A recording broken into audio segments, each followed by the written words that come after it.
I have realized that our study abroad journeys don't start with just choosing the right university. It starts much before that. In today's video, I will be sharing with you a 7-step process to help you realize your study abroad dreams.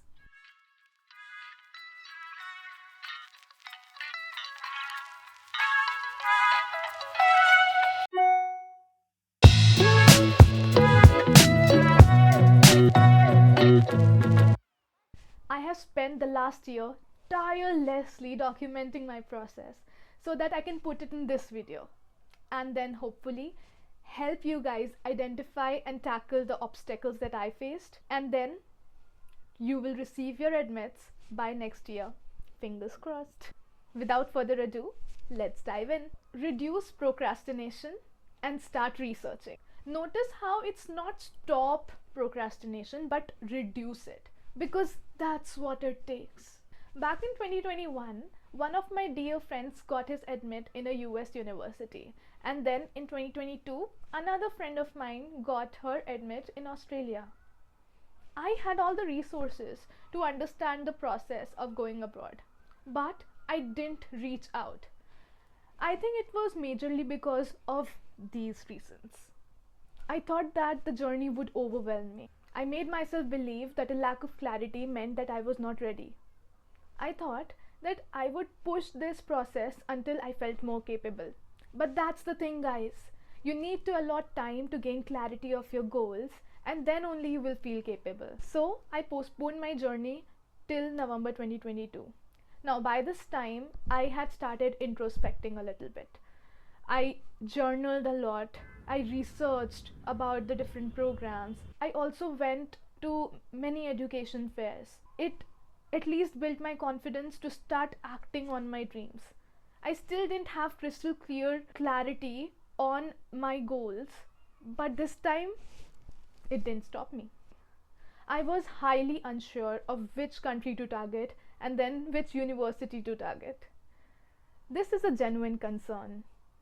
However, it should not stop you like it stopped me. Eventually, I ended up picking the country first and then chose the best universities in that country. My motivation was my passion to learn different languages and the culture of Europe. Your motivation could be something else, like the presence of family members in that country or best employability in the industry sector of your choice.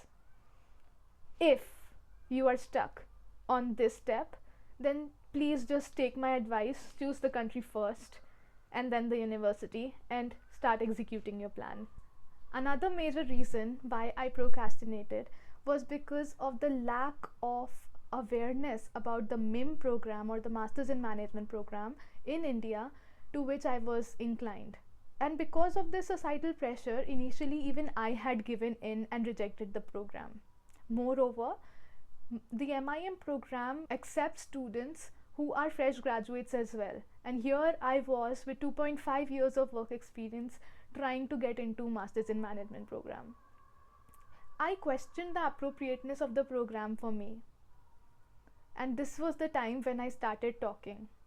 I called up university graduates, I called up MIM alumni and asked them about this question, whether I am a good fit for an MIM degree, because the curriculum resonated with me. And then I got the answer that there are many other students out there who have the same profile as mine with even greater work experience, who are pursuing Masters in Management degree because of various reasons. I remember being very shy and not talking to my parents about my dream to go abroad and study. It was only until the time that I actually broke this news that I was able to move forward in the plan.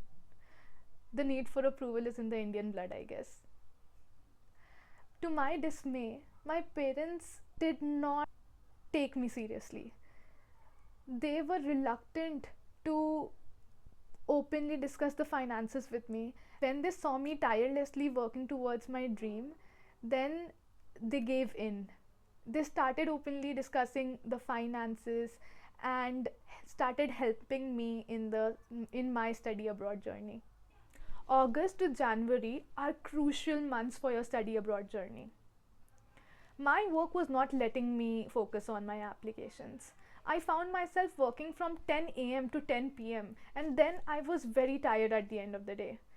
Hence, I had wrongfully deprioritized my study abroad plans. You need to balance your work and applications. I quit my job for this. I understand that not everybody can afford quitting their jobs, but I want to make this clear that as August approaches, your work should be your second priority, and the first one are your applications. If you're aiming for 2025 fall intake, then this is the right time to start. Now, let me throw some light on the general admission timelines. Most universities have 4 rounds of admission. For international students like you and me, it is better to apply in the first 2 rounds, as it has a higher chance of admission for you because less spots has been taken up by other students, and also there are more number of scholarship opportunities present right now. So round 1 deadlines are generally in September October time, and round 2 deadlines are generally in the December to January months. Before the deadline approaches, you need to check off multiple things. So a 1 year head start puts you in a very convenient position. Step 2, take your exams. Most graduate universities would require an official GRE GMAT score report in your applications. I understand that many schools have now waived off this requirement, but according to my knowledge, most good schools do require it even now. So just take your exams, and it is a very good practice to not delay taking the exams, and you want to take the exams very early. And that is because if you do not get a good score in your first attempt, then you can retake the exam later on. The more important thing is that these exams are actually the biggest friction point in your study abroad journey. You want to do away with them as early as possible. Another type of exam that graduate programs want you to take are the language proficiency exams. I took the IELTS exams in September, but it would have been better for me, I think, that if I had taken it closer to my GRE, which I took in March 2023. So a good story over here, I had actually booked my GRE exam back in December 2022, and I had booked it for March 2023, and I did this without any preparation and without even a crystal clear picture of which program I want to be a part of. So it's really easy. You have to take the exam, so you do it. I took the help of Magush's 6 months self-paced program so that I am able to study alongside my full-time job, and it provided me the much needed motivation to do that. Step 3, organize your options and collect documents. By now you should have researched and introspected enough to have a decent idea about which program and which country you're going to target. Even if you're not, don't worry. If you must, just hire some consultants. And when you are hiring consultants, make sure that you check the reviews and you ascertain that these are good quality consultants. Now you need to make a list of schools that you want to target. Don't hold back here. Once you have the list, then classify these universities into dream and safe schools. And you can do this on the basis of university rankings or your other preferences that you have, which could be known people in that university or fees of the university, right? And other things like your own intuition. Then you will have to write down the application fees, tuition fees, the program name and the country of each of the universities alongside the university name. Once this is done, use these factors to cut down the list. You need to optimize the number of universities that you are actually going to apply to, because each university will have its own application fees, which is not less, by the way, and you want to optimize for it. You have to understand your finances for this step. So this is the time that you go and talk to your parents if you have not talked to them till now. It is now time for you to write down the round 1 and round 2 deadlines of each of these universities alongside the university names. At this time, you will have to figure out which universities you are going to target in round 1 and which universities you are going to target in round 2. And this is a very crucial step, mark my words. A rule of thumb or a good plan that you can take forward is choose a mix of dream schools and safe schools in round 1, so that even if you didn't get a dream school admit in round 1, you will hopefully have the safe school admit by the end of round 1. So with peace of mind that you are at least going somewhere in the next year, you can now apply in round 2 for your next dream schools and totally avoid applying to other safe schools. You will also have the learnings about why you failed in round 1 for your dream school, which you can apply in the round 2 dream school applications. It is now also the time that you start contacting your academic professors and professional managers for letters of recommendations.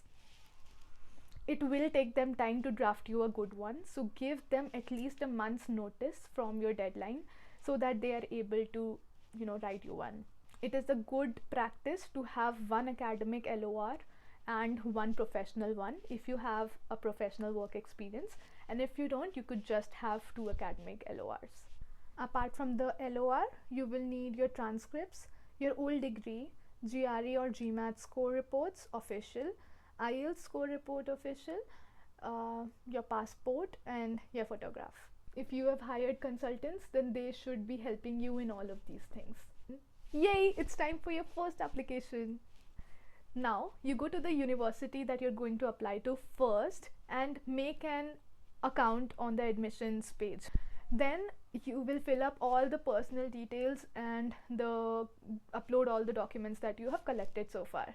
It is also the right time to update your LOR givers about the deadline of the university so that they have enough time to reply to the university email. Now the only thing left should be your essays.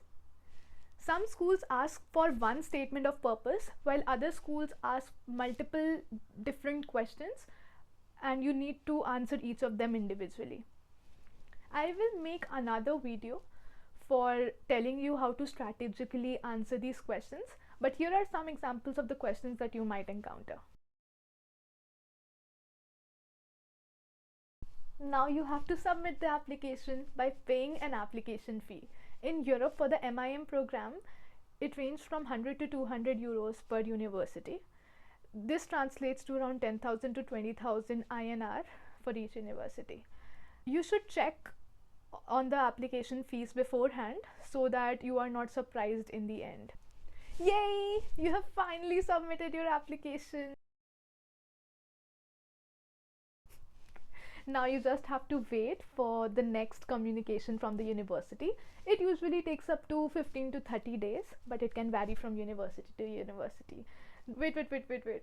It might not be over yet. Step 5. Get ready for the interviews. Some graduate programs, especially management based, also have an interview round. The purpose of the interview round is not to grill you or make you nervous, but in this round the university tries to get to know you better, how you are as a person, and they also test you on your motivations that you have already mentioned in your winning application. Some of the questions that you might encounter in an interview round are: